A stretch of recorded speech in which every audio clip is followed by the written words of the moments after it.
Welcome back to another gentle journey through the mists of time.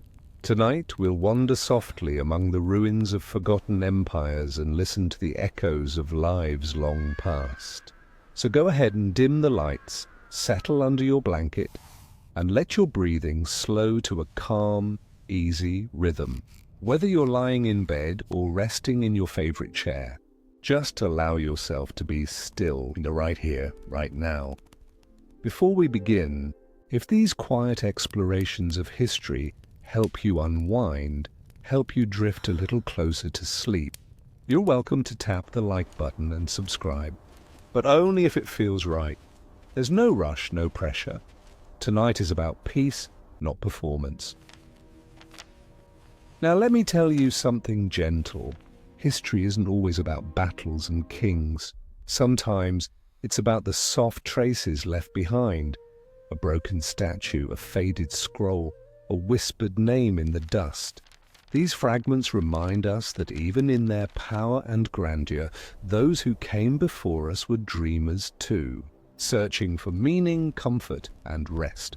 Tonight, we'll drift together through the ages, from the moonlit temples of ancient Egypt to the quiet libraries of forgotten scholars. We'll pause in the shadow of crumbling palaces, walk beside queens whose stories were almost lost, and listen for the heartbeat of a world that once was. So take a deep breath in, let it out slowly, and as the past begins to unfold, allow its quiet rhythm to carry you gently towards sleep. In the dim twilight hours of medieval Europe, when the last merchants had shuttered their stalls and the castle guards settled into their evening watch, there moved through the cobblestone streets figures so elusive they seemed born from shadow itself. These were not the glamorous assassins of modern imagination, clad in pristine leather and armed with gleaming blades. No, these were men and women carved from desperation, shaped by hunger and driven by circumstances so dire that death had become their trade. Picture, if you will, the narrow alleyways of a 13th century city. The air hangs heavy with the scent of wood smoke, unwashed bodies, and the ever-present odor of waste that flows through open gutters. Between the timber-framed buildings that lean precariously over the streets, creating tunnels of perpetual shadow, these forgotten souls would make their way with practiced silence. Their feet, wrapped in cloth to muffle sound, would find the spaces between loose stones with an instinct born of necessity. The path to assassination was never chosen freely. It was a destination reached after every other door had closed, every other hope had withered. Perhaps our shadow began life as a simple peasant, working the fields under a harsh lord's yoke. A failed harvest, a family death, a crushing debt, any of these could strip away the thin veneer of security that separated survival from starvation. Or perhaps they were once a soldier, discharged after an injury or defeat, bearing both physical scars and the deeper wounds of disillusionment. Some had been thieves who found their nimble fingers and quick minds suited to darker work.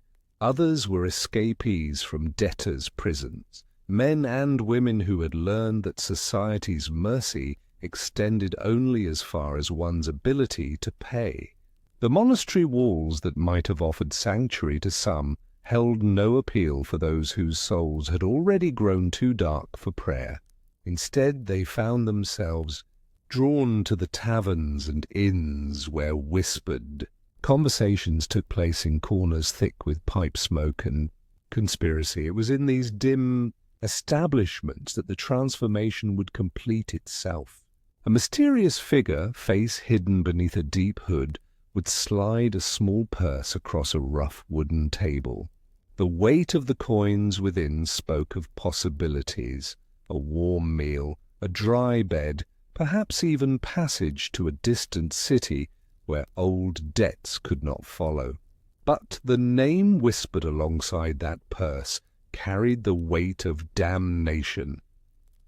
The targets were never simple farmers or humble craftsmen.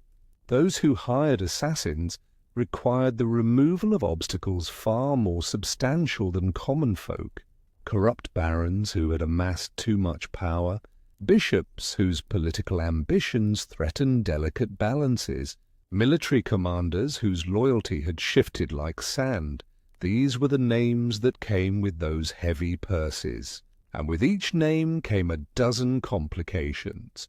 Armed guards who never slept, castle walls built to withstand armies, and networks of servants whose loyalty was purchased with gold far more substantial than what jingled in an assassin's pouch.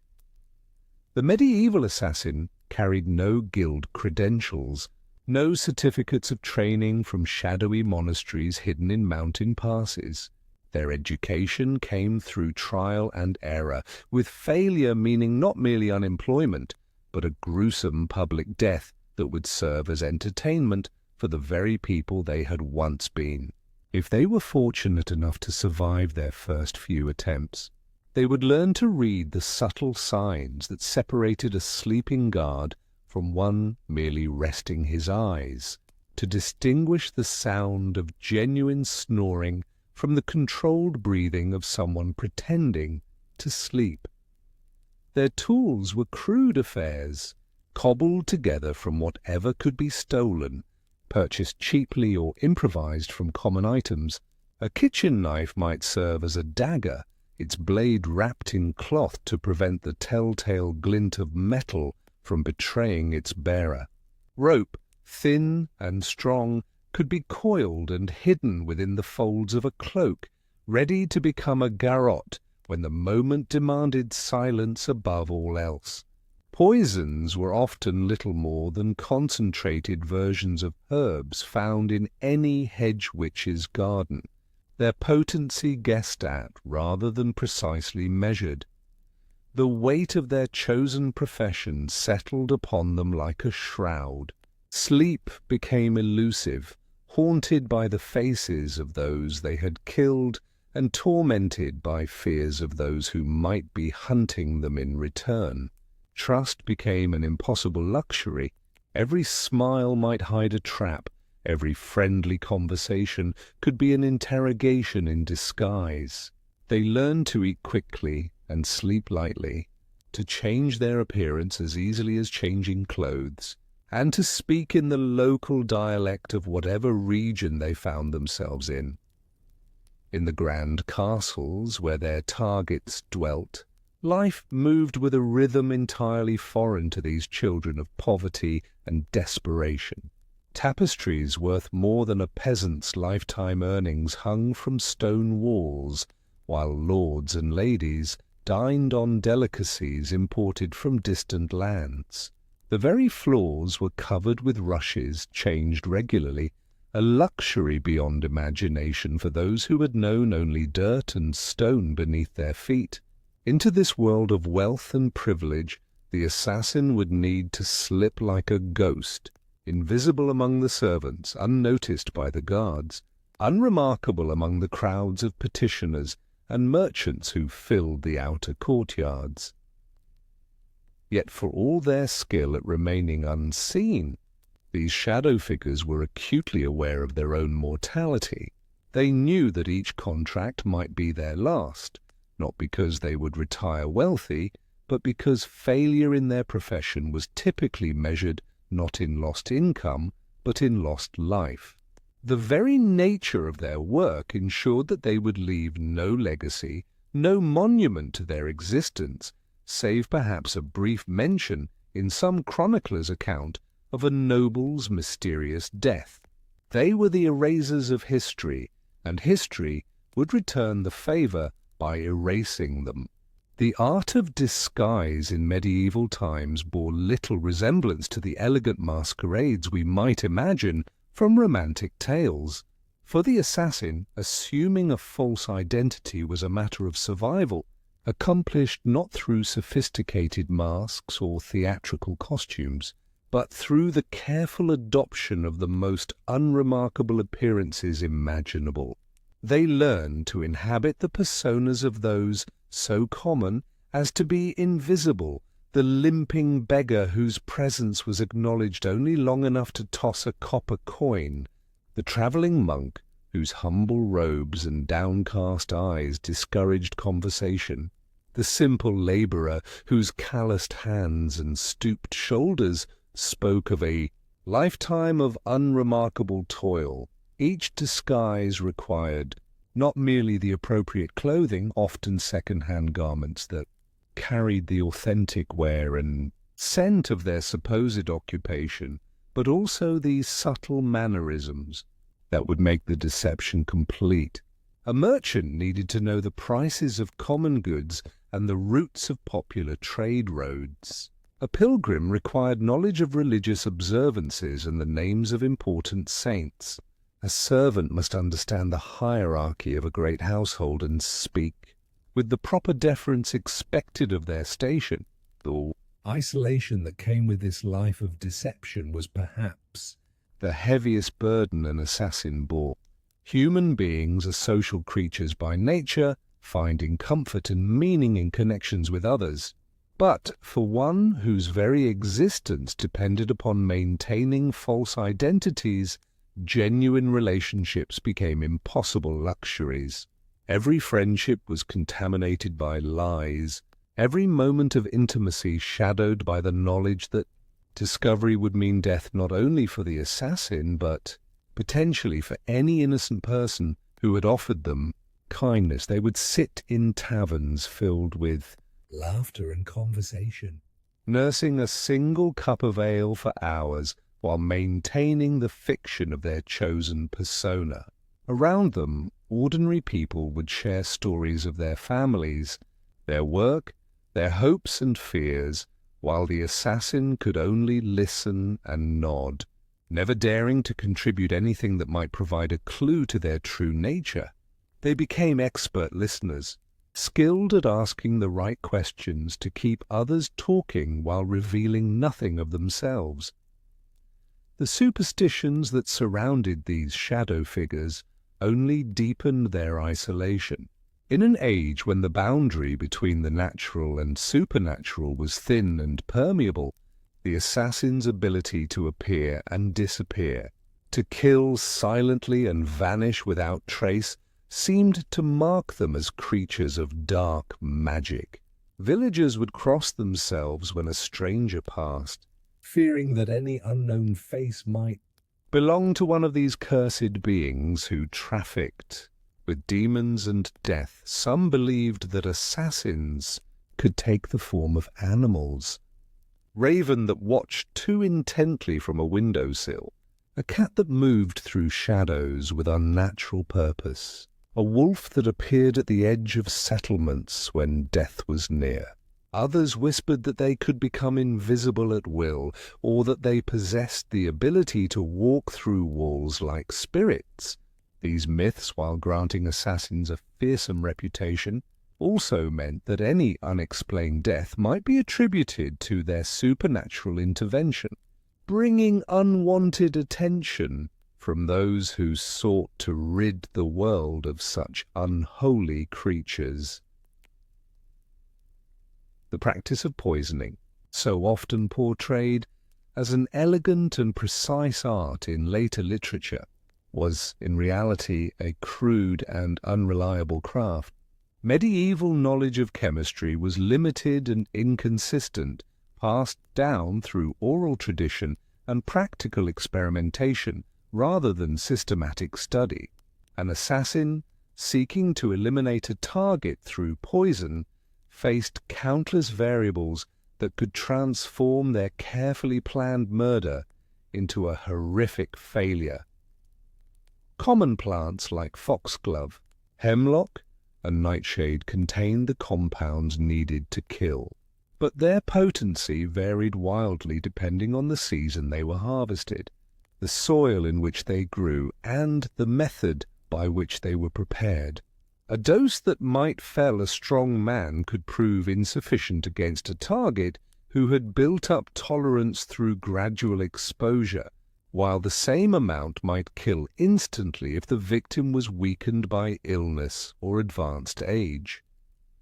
More challenging still was the problem of delivery. Medieval nobles, acutely aware of the dangers posed by those who might wish them harm, employed food tasters whose job was to sample every dish before it reached their lord's lips. Kitchen staff were carefully vetted and watched, making it nearly impossible for a stranger to approach the preparation of meals. Even if poison could be introduced into food or drink, its bitter taste or unusual odor often betrayed its presence, alerting the intended victim before the fatal dose could be consumed. The assassin who chose poison as their weapon faced not only the technical challenges of its preparation and delivery, but also the psychological burden of watching their victims die slowly and painfully. Unlike the quick death offered by blade or rope, poison often took hours to complete its work, during which time the target might suffer agonizing convulsions, delirium, and terror.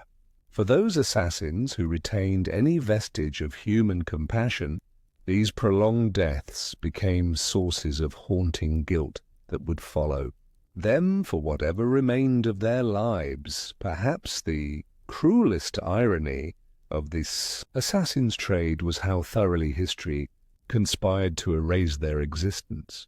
While kings and queens, knights and nobles were celebrated in songs and chronicles, those who moved in shadow left no monuments to their deeds. Their very success depended upon anonymity, and those who employed them had every reason to ensure that no record survived of their involvement in the dark business of murder. Even when an assassination succeeded perfectly, achieving exactly what the client desired, the assassin could never be certain that payment would be forthcoming. More often than not, the same people who had once been eager to hire their services would view them as dangerous loose ends to be eliminated. A dead assassin could never reveal who had paid for their services, could never be captured and tortured into betraying their former employers. The very skills that made them valuable also made them threats that were safer removed than rewarded. The dream of retirement, so natural to those engaged in any other profession, remained forever beyond reach for the medieval assassin.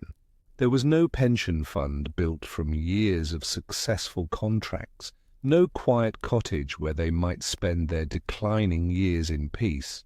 Even if they accumulated enough wealth to consider leaving their deadly trade behind, their reputation followed them like a curse. Former enemies would still seek revenge. Former clients might view their continued existence as a liability, and the constant fear of discovery would poison any attempt at a normal life. Some few might manage to disappear entirely, creating new identities in distant lands where their faces were unknown and their history could not follow. But even these fortunate souls lived always with the knowledge that a single moment of recognition, a careless word or familiar gesture, could bring their past crashing back to destroy whatever semblance of peace they had managed to build. They were trapped forever between the lives they had taken and the life they could never truly claim as their own. In the rugged mountains of Epirus, where ancient tribes claimed descent from the heroes of Troy, and the very air seemed thick with the whispers of oracles, a princess was born who would reshape the ancient world through the force of her will and the power of her divine ambitions. She was called Myrtle in those early days before she took the name Olympias and made it synonymous with both glory and terror throughout the Mediterranean world. The land of her birth was a place where the boundaries between myth and reality remained fluid, where sacred groves echoed with the prophecies of priestesses and where serpents were revered as messengers of the gods. Epirus was not like the ordered city-states of southern Greece, with their marble temples and philosophical schools. Here older powers held sway, earth goddesses and chthonic deities whose worship involved ecstatic rites and mystical communion with forces that civilized Greeks had learned to fear. From her earliest years, Myrtale showed an unusual affinity for these ancient mysteries. While other royal children learned statecraft and diplomacy, she sought out the sacred spaces where priestesses performed their wild dances in honor of Dionysus. She was drawn to the serpents that coiled around the altars, creatures that others feared but which seemed to respond to her presence with an almost supernatural calm. It was said that she could handle even the most venomous snakes without fear, that they would wrap themselves around her arms like living jewelry, their scales catching the firelight as she moved through the ritual chambers. The religious practices of Epirus centered around the worship of the Great Mother, a goddess whose cult demanded not the passive observance expected of women in more conventional Greek society, but active participation in rites that could transport worshippers into states of divine madness. Myrtale embraced these practices with a fervor that both impressed and unsettled those around her.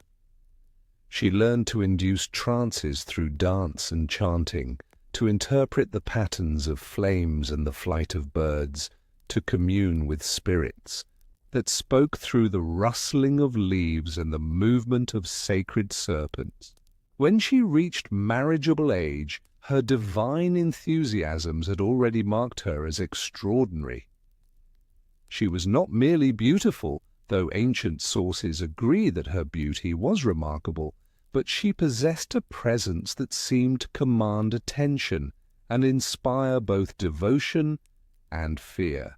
Her dark eyes held depths that suggested knowledge of mysteries beyond ordinary human understanding, and her voice, when raised in ritual chanting, could reportedly induce states of religious ecstasy in those who heard it. It was on the sacred island of Samothrace during the celebration of the Great Mysteries that she first encountered Philip II of Macedon. The Samothracian mysteries were among the most ancient and revered religious rites in the Greek world, attracting initiates from across the Mediterranean who sought purification and communion with the divine powers that governed fate and fortune. Philip had come as both a political diplomat and a genuine seeker, for the Macedonian royal house had long understood the importance of divine favor in legitimizing their rule.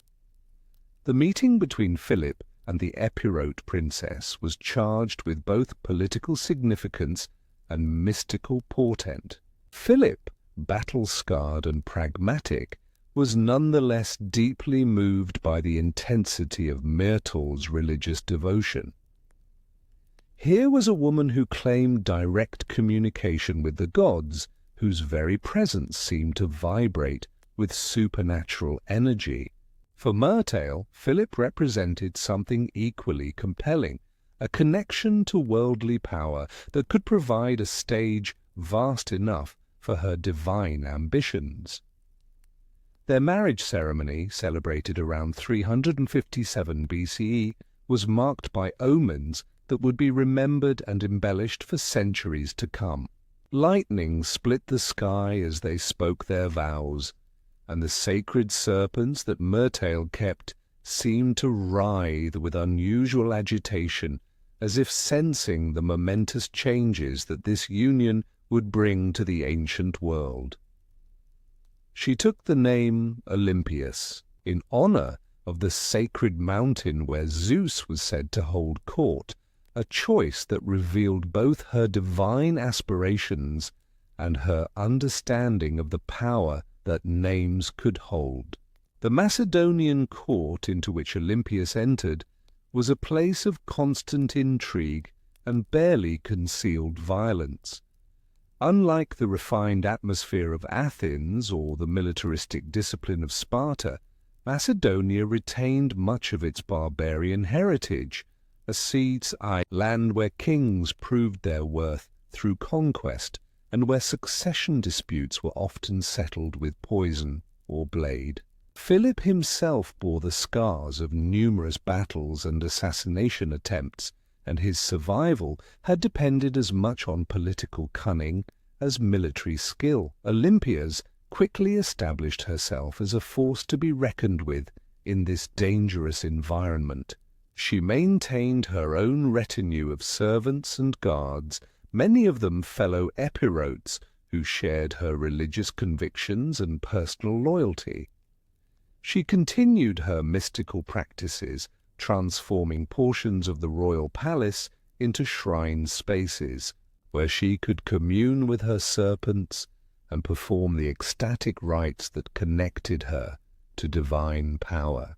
To the Macedonian nobles, accustomed to more conventional forms of religious observance, these practices were both fascinating and disturbing. The birth of Alexander in 356 BCE was surrounded by portents that Olympias carefully cultivated and interpreted. She claimed to have dreamed that Zeus himself had visited her in the form of a thunderbolt, impregnating her with a child destined for divine greatness. Whether she truly believed this myth or simply understood its political value, she used it to surround her son with an aura of supernatural destiny from his earliest days. She told him stories of his divine parentage, taught him to see himself as the earthly representative of celestial power, and instilled in him the absolute confidence that would later enable him to conquer the known world. Philip, ever the pragmatist, seemed to regard his wife's mystical enthusiasms with a mixture of amusement and calculation. He understood the value of divine sanction for royal authority and was content to allow Olympias to cultivate the religious aspects of their son's education, while he focused on the military and political training that would prepare Alexander for kingship. This division of responsibilities worked well during Alexander's childhood, but it would eventually become a source of tension as both parents competed for influence over their remarkable son. As Alexander grew, Olympias took an increasingly active role in court politics, using her religious authority to build networks of support and to counter potential threats to her son's position as heir.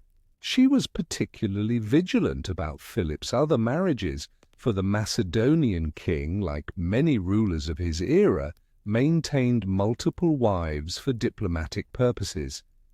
Each new marriage brought the possibility of rival claimants to the throne, and Olympias watched these developments with the intensity of a serpent guarding its nest. The palace at Pella became a stage for increasingly complex political dramas, with Olympias often playing a central role. She used her reputation for supernatural powers to intimidate rivals and inspire loyalty among her supporters. Stories circulated of her ability to curse enemies and bring divine favor to those who served her faithfully. Whether these powers were real or simply the product of careful psychological manipulation, they were undeniably effective in maintaining her position in the treacherous world of Macedonian court politics. The news of Alexander's death in the distant city of Babylon reached Macedonia like a thunderclap that shattered the very foundations of the ancient world. For Olympias, still maintaining her vigil of mystical protection for her divine son, the message arrived with all the force of a curse made manifest. The great conqueror, the living God who had strided across continents and brought kings to their knees, was dead at the age of 32, his vast empire already beginning to fragment like a clay vessel dropped from a great height. In the days following that terrible revelation, Olympias retreated into the deepest chambers of her palace, surrounding herself with the sacred serpents that had always been her companions and advisers. The rituals she performed during this period of mourning were said to be more intense and desperate than any she had ever attempted, as if she sought to tear through the veil between life and death and recall her son from whatever realm had claimed him. The sounds that emerged from her chambers, chanting, weeping, and stranger utterances that seemed barely human, filled the palace staff with terror and awe. Yet even in the depths of her grief, Olympias retained the sharp political instincts that had served her throughout the dangerous years of court intrigue. She understood immediately that Alexander's death had created a power vacuum that would draw every ambitious general and royal claimant like moths to a fatal flame. More importantly, she recognized that her grandson, the infant Alexander IV born to Roxana, represented the last legitimate link to her son's divine legacy, and therefore the most precious and vulnerable piece in the deadly game that was about to unfold. The child's mother, Roxana, was herself a fascinating figure, a Bactrian princess whose marriage to Alexander had been both a political alliance and a genuine love match. She had followed her husband on his campaigns, bearing their son in the eastern reaches of the empire, far from the familiar comforts of the Macedonian heartland. Now, suddenly widowed and thrust into a world of intrigue she barely understood, Roxana found herself and her infant son at the center of a storm that threatened to consume them both. Olympias, recognizing both the danger and the opportunity presented by this situation, moved quickly to establish herself as the protector of her grandson's rights. She understood that legitimacy in the Macedonian system flowed through bloodlines, and that Alexander IV represented the only direct continuation of her son's divine mandate to rule. Every day that the child lived was a day that challenged the ambitions of the various generals who sought to carve up Alexander's empire among themselves. The political landscape of the post-Alexander world was treacherous beyond description. The vast territories that had once bowed before a single supreme commander were now contested by a collection of ambitious generals, each commanding loyal armies and controlling vital resources. These men, known to history as the diadochi or successors, had learned warfare and statecraft at Alexander's side, and they possessed both the skills and the ruthlessness necessary to pursue their claims through any means necessary. Among these dangerous figures, none posed a more direct threat to Olympias and her grandson than Cassander, the son of Antipater, who had served as regent in Macedonia during Alexander's eastern campaigns. Cassander possessed several crucial advantages in the struggle for control. He commanded respect among the traditional Macedonian nobility, he controlled significant military resources, and perhaps most importantly, he harbored a deep personal hatred for Olympias that had been nurtured over years of political conflict. The enmity between Olympias and the house of Antipater had deep roots that stretched back to the early years of Alexander's reign. She had consistently opposed Antipater's influence over her son, viewing the old general as a threat to her own position and a representative of the conservative Macedonian establishment that failed to appreciate Alexander's divine nature. Her letters to Alexander, preserved in fragmentary form by ancient historians, reveal a woman consumed with jealousy and suspicion, constantly warning her son against the machinations of those she saw as his enemies. As the various factions maneuvered for position in the aftermath of Alexander's death, Olympias found herself increasingly isolated. The other successors viewed her as a dangerous wildcard, a woman whose combination of mystical authority and political cunning made her impossible to control or predict.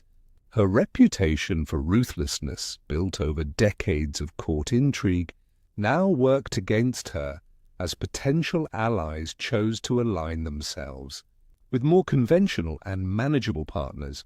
The crisis came to a head when Cassander began to consolidate his control over Macedonia and Greece, using his military strength to eliminate rivals and impose his authority on the fractured remains of Alexander's European territories. Olympias, seeing her grandson's inheritance slipping away, made the fateful decision to return to Macedonia with an army of her own, drawn from her native Epirus and bolstered by allies who still remembered her son's glory. The campaign that followed was marked by a savage brutality that shocked even the violence-hardened world of Hellenistic politics. Olympias, long constrained by the need to work within the existing political system, now unleashed the full force of her accumulated rage and ambition. She ordered the execution of Philip III Aridaeus, Alexander's mentally impaired half-brother, who had been serving as a puppet king, along with his wife Eurydice. These killings were carried out with a ritual precision that emphasized Olympias's role as the guardian of divine legitimacy. Only the bloodline of her son deserved to rule. The executions sent shockwaves throughout the Greek world, not merely because of their political implications, but because of the manner in which they were conducted.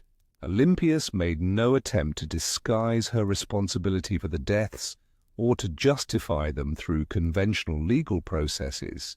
Instead, she presented them as acts of divine judgment, the necessary purification of a royal house that had been contaminated by the presence of illegitimate claimants. Cassander's response was swift and merciless. He returned to Macedonia with a powerful army, determined to crush Olympias and eliminate once and for all the threat she posed to his ambitions. The siege of Pydna that followed became one of the defining moments of the early Hellenistic period, a confrontation that pitted not merely two political factions against each other, but two fundamentally different visions of royal authority and divine mandate. The fortress of Pydna, perched on its rocky promontory overlooking the Aegean Sea, became Olympias's final stronghold. Here, surrounded by the last of her loyal followers and defended by walls that had withstood previous sieges, she prepared to make her ultimate stand. The months that followed tested her resolve and her faith in ways that even her mystical training had not prepared her for. As supplies dwindled and hope grew ever more distant, throughout the siege, Olympias maintained the dignity and presence that had defined her throughout her remarkable life. She continued to perform the religious rituals that connected her to the divine powers she served, and she refused all of Cassander's offers of negotiated surrender. To accept such terms would have meant acknowledging the legitimacy of his claim and betraying the sacred trust she felt toward her son's memory and her grandson's future. When the end finally came, it arrived not with the dramatic thunder of a final battle, but with the quiet desperation of starvation and abandonment. Her followers, worn down by months of privation and increasingly convinced that their cause was hopeless, began to slip away under cover of darkness. The walls that had once seemed impregnable became merely stone barriers that prolonged the inevitable rather than preventing it. Cassander, ever mindful of the power that Olympus still represented even in defeat, chose not to execute her himself. Instead, he arranged for her to be tried and condemned by the families of those she had killed during her brief return to power. It was a politically astute decision that allowed him to claim he was merely facilitating justice rather than committing regicide, but it also revealed his continued fear of the mystical authority that surrounded Alexander's mother. The execution of Olympias marked the end of an era in more ways than one. With her death, the last direct link to Alexander's divine mythology was severed, and the Macedonian monarchy became just another Hellenistic kingdom competing for power and territory.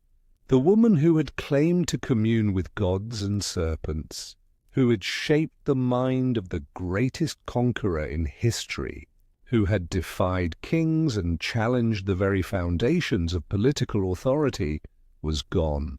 Yet her legacy would endure in the stories and legends that continued to circulate long after her physical presence had been eliminated, a testament to the enduring power of a will that had refused to be broken even by death itself. On the sun-bleached island of Crete, where the wine-dark sea laps against shores that have witnessed the rise and fall of civilizations beyond counting, there stands a ruin that seems to exist at the very boundary between history and myth.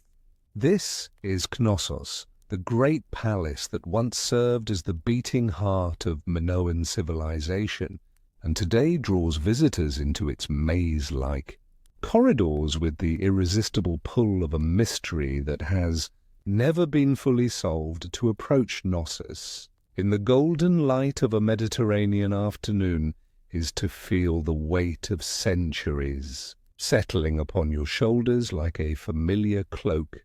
The modern visitor, walking along the restored pathways that wind through the complex, experiences something that touches the very essence of human curiosity, the desire to understand how our ancestors lived, loved, worshipped, and ultimately disappeared into the mists of time that obscure all but the most persistent remnants of their existence.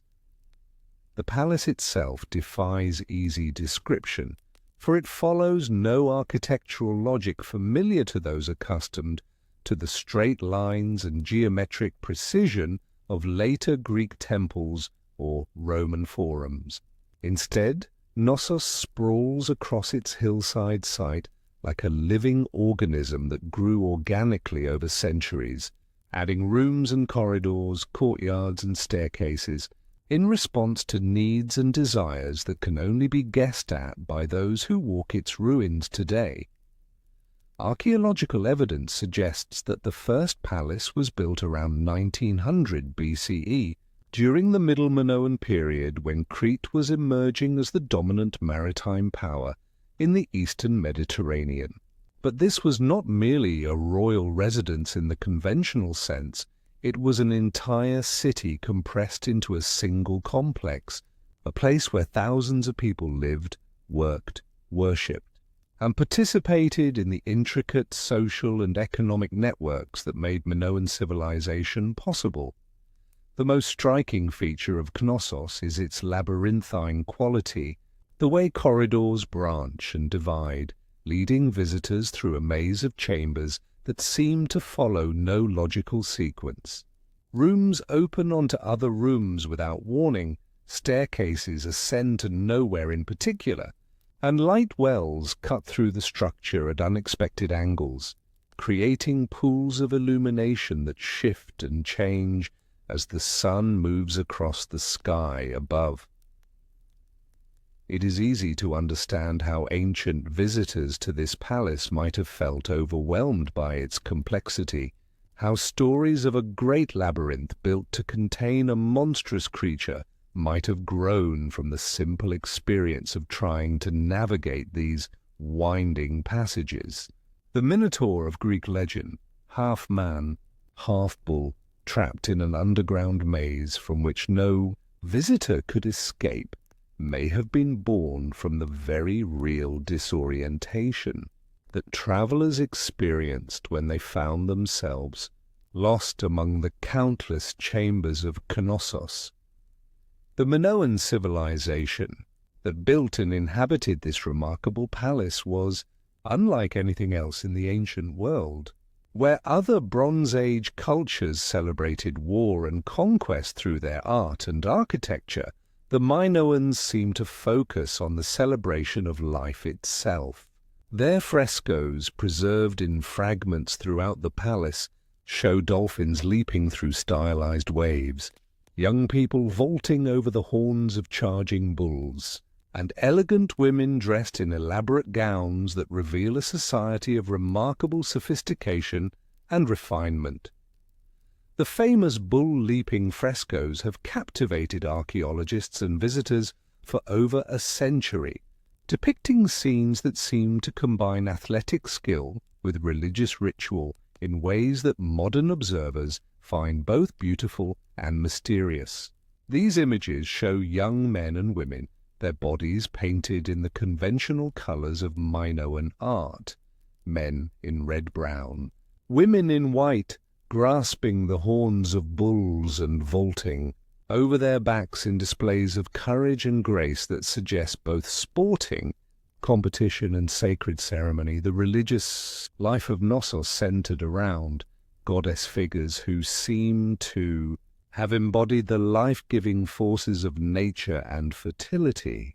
The famous snake goddess figurines, discovered in palace repositories, show bare-breasted women holding serpents in their outstretched hands, their elaborate costumes and confident postures suggesting divine authority and power. These were not cowering supplicants appealing to distant deities, but representations of goddesses who were actively engaged with the natural world and its creatures. The symbol of the double axe, or labrys, appears throughout the palace in contexts that clearly identify it as a sacred emblem. Some scholars have suggested that the very word labyrinth derives from labrys, making the legendary maze not a prison at all, but a house of the double axe, a sacred space dedicated to the worship of the goddess who wielded this symbol of divine authority. The implications of this interpretation transform our understanding of the entire Minotaur legend, suggesting that it may preserve distorted memories of actual religious ceremonies, rather than tales of monstrous imprisonment. The architecture of Knossos reveals a civilization that had mastered sophisticated engineering techniques centuries before such knowledge appeared elsewhere in Europe. The palace featured running water supplied through an elaborate system of clay pipes, flush toilets that channeled waste away from living areas, and a ventilation system that used natural air currents to keep interior spaces cool during the hot Mediterranean summers. The throne room, with its griffin frescoes and alabaster chair still in place after millennia, continues to evoke a sense of mystery and authority. Who sat in that chair? What ceremonies took place in that chamber?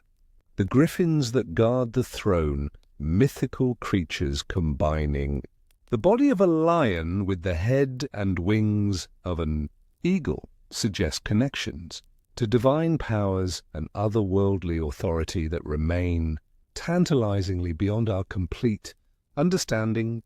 Storage areas throughout the palace contained enormous ceramic jars called pithoi that held olive oil, wine, grain, and other provisions in quantities that suggest not just royal consumption, but involvement in extensive trade networks.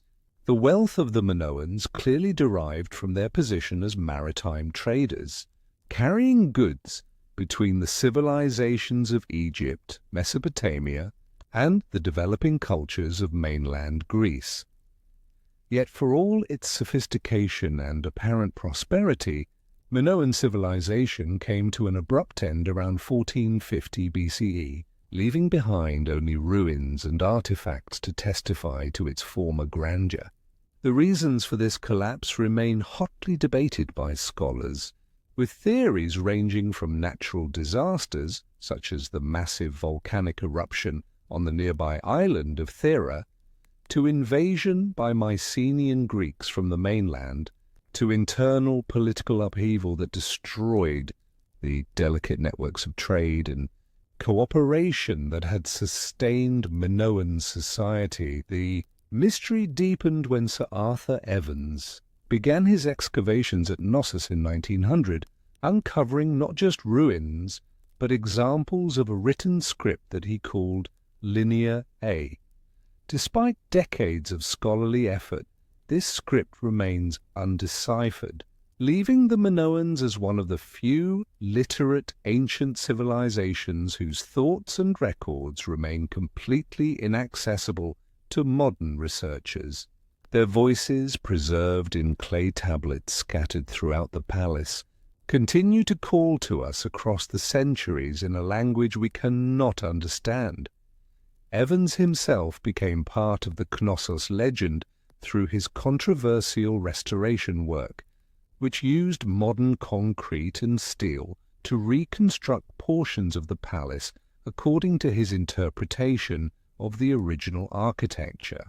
Critics have argued that his reconstructions tell us more about Edwardian imagination than Minoan reality, while supporters credit him with making the site accessible to visitors who might otherwise be unable to appreciate its grandeur from scattered foundation stones alone. Today, walking through Knossos in the quiet hours of early morning or late afternoon, when tour groups have departed and the site settles into the peaceful rhythm of wind and bird song, it is possible to feel something of the mystery that has surrounded this place for millennia. The very stones seem to hold memories of ceremonies and celebrations, of political intrigues and religious revelations, of ordinary human lives lived in extraordinary circumstances.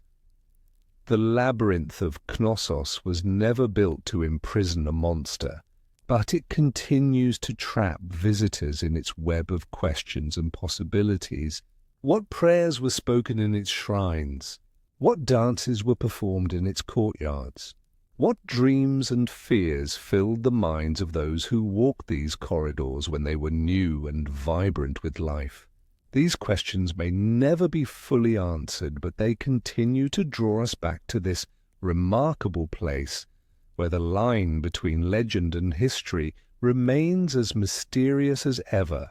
In the gentle twilight of ancient battlefields, when the clash of bronze on bronze had faded into memory, and the cries of warriors had been replaced by the whispered prayers of the fallen, there stood monuments to human ingenuity that spoke of a different kind of conflict entirely. These were the great siege engines, battering rams and catapults, trebuchets and towers, mechanical marvels that transformed warfare from a matter of individual courage into a contest between engineering skill and architectural fortification. The evolution of siege warfare represents one of humanity's most persistent efforts to solve the fundamental problem posed by defensive fortifications. How does one overcome an enemy who has surrounded himself with walls designed to be impregnable? The solutions that ancient engineers developed reveal not only remarkable technical creativity, but also a deep understanding of the psychological dimensions of warfare. For siege engines were designed to break the spirit of defenders as much as to breach their physical defenses.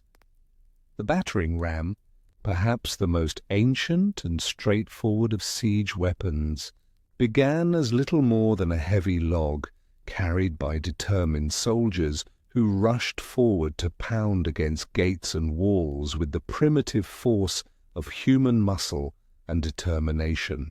Yet even in this basic form, the ram possessed a psychological power that went far beyond its physical capabilities. The rhythmic thunder of its blows against wooden gates created a sound that could be heard throughout a besieged city, a drumbeat of doom that reminded everyone within the walls that their defenses were under constant assault. As military engineers refined their craft, the simple log evolved into sophisticated machines of remarkable complexity and effectiveness. The development of wheeled frames allowed rams to be moved into position with greater ease and protected the operators from the arrows and stones that defenders inevitably hurled down upon them. Roofed structures, often covered with wet hides to prevent fire damage, transformed the battering ram from a desperate charge by exposed soldiers into a methodical assault by a mobile fortress. The Assyrians, those masterful practitioners of siegecraft, elevated the battering ram to an art form that combined practical engineering with psychological warfare. Their siege reliefs, carved in stone and preserved in the palaces of Nineveh, show massive wheeled engines rolling inexorably toward city walls, while archers stationed on upper platforms rain death down upon defenders. These were not mere tools, but symbols of imperial power, designed to communicate the futility of resistance as much as to accomplish the physical destruction of fortifications. The sound of an approaching battering ram was something that no defender could ignore. The creak of wheels on stone, the grunt of oxen straining against their harnesses, the rhythmic chanting of the crew as they synchronized their efforts to achieve maximum impact. As the great bronze-headed beams swung back and forth, building momentum with each pass, the very walls seemed to tremble with anticipation of the crushing blow that would finally shatter gates that had stood for generations. Yet even as battering rams were perfecting the art of close assault, military engineers were developing weapons that could attack from a distance, transforming siege warfare from a matter of brute force applied at point-blank range into a sophisticated contest of ballistics and trajectory calculation. The catapult, in its various forms, represented humanity's first serious attempt to weaponize the fundamental forces of physics in service of military objectives. The earliest catapults emerged from the fertile minds of Greek engineers in the 4th century BCE, during an era when city-states were locked in constant warfare, and any technological advantage could determine the fate of entire civilizations. These machines used twisted skeins of animal sinew or human hair to store enormous amounts of potential energy, which could then be released instantaneously to hurl projectiles over distances that seemed almost supernatural to contemporary observers. Dionysius, then, of Syracuse, that innovative tyrant who combined political ruthlessness with a genuine appreciation for military technology, is credited with commissioning some of the first truly effective catapults. These machines could launch javelins with sufficient force to pierce armor at hundreds of yards, or hurl stones large enough to smash through wooden fortifications and demoralize defenders who had believed themselves safe behind their walls.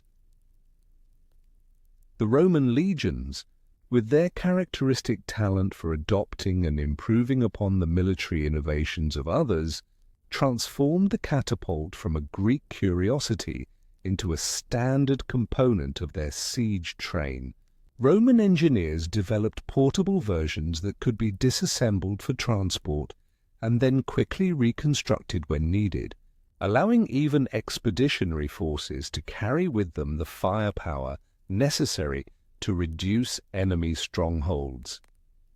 The ballista, essentially a giant crossbow mounted on a stable platform, could drive massive bolts through multiple ranks of enemy soldiers or punch holes in fortification walls with terrifying precision. Ancient accounts describe ballista bolts passing completely through the bodies of several men standing in line, continuing their deadly flight until they buried themselves in wooden shields or stone walls beyond. But it was the stone-throwing catapults that truly revolutionized siege warfare, for they possessed the ability to attack not just the walls of a city, but everything behind those walls as well. A catapult crew that had found their range could drop projectiles into courtyards and streets, collapsing buildings, destroying supplies, and creating an atmosphere of terror among civilian populations who had previously felt secure in their urban refugees. The trebuchet, that majestic culmination of pre-gunpowder siege technology, represented the ultimate expression of humanity's ability to harness the force of gravity in service of destruction. Unlike the torsion-powered catapults that preceded it, the trebuchet used a simple but elegant principle, a massive counterweight that, when released, would swing a long arm through a precise arc, hurling its projectile in a high trajectory that could clear the tallest walls and deliver devastating force to targets hundreds of yards away. The construction of a trebuchet was an engineering feat that required not only technical skill, but also considerable resources and time. The great timbers that formed its frame had to be carefully selected and precisely fitted, while the counterweight, often consisting of tons of stone or lead, had to be calibrated to achieve the optimal balance between power and accuracy. A well-built trebuchet could operate for months without significant maintenance, delivering a steady bombardment that could reduce even the strongest fortifications to rubble. The psychological impact of trebuchet bombardment was perhaps even more significant than its physical effects. The distinctive sound of the counterweight dropping, followed by the whistle of a heavy projectile arcing through the air, created a sense of impending doom that could break the morale of defenders long before their walls were actually breached. The unpredictability of the weapon's targeting, for even skilled operators could not guarantee exactly where each shot would land, meant that no place within the besieged city could be considered truly safe. Medieval chroniclers recorded instances where trebuchets were used to deliver more than just stone projectiles. Diseased animal carcasses, intended to spread plague among defenders, were launched over walls in some of history's earliest experiments with biological warfare. Severed heads of captured messengers or defeated enemies served as gruesome psychological weapons, while containers of burning pitch or Greek fire could start conflagrations that spread throughout besieged cities. The siege tower, that mobile fortress on wheels, represented yet another approach to the fundamental challenge of overcoming vertical defenses.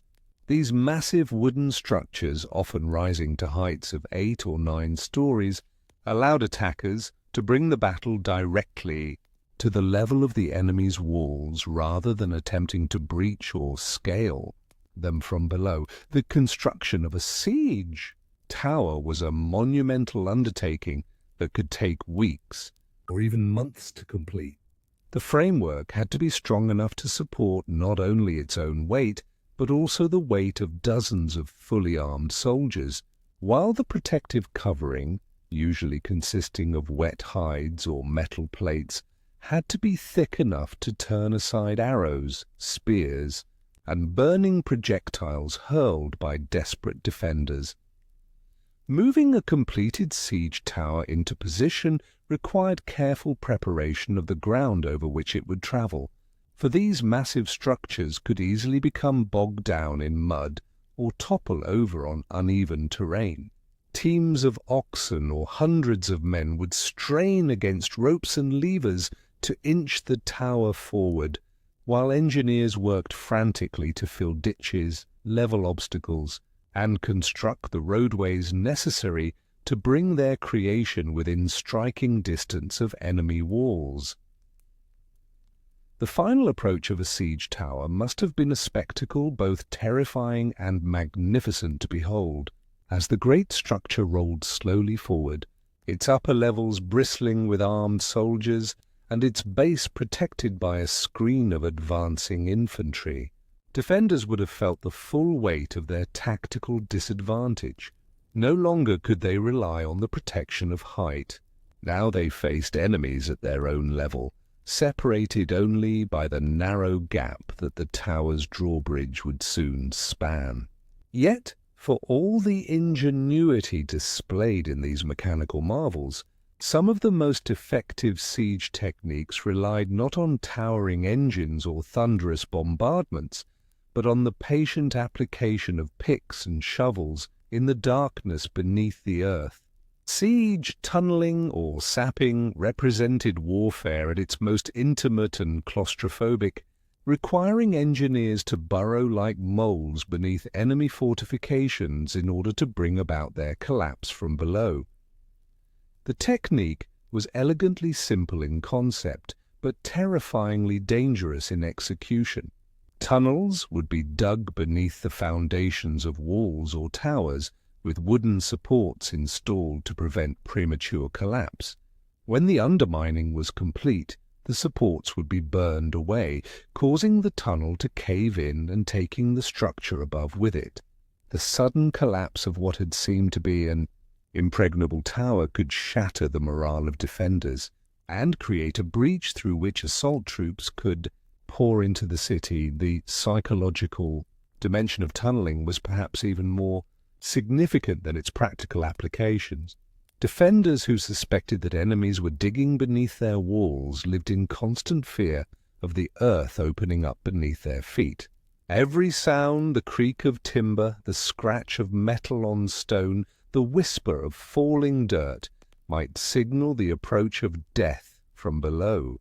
Countermining operations, in which defenders dug their own tunnels to intercept enemy sappers, created an underground battlefield where fights were waged by torchlight, with knives and clubs in spaces so confined that the dead could not fall. The defenders of besieged cities were not passive victims of these mechanical assaults, but developed their own arsenal of countermeasures that could turn the most sophisticated siege engines into flaming wrecks.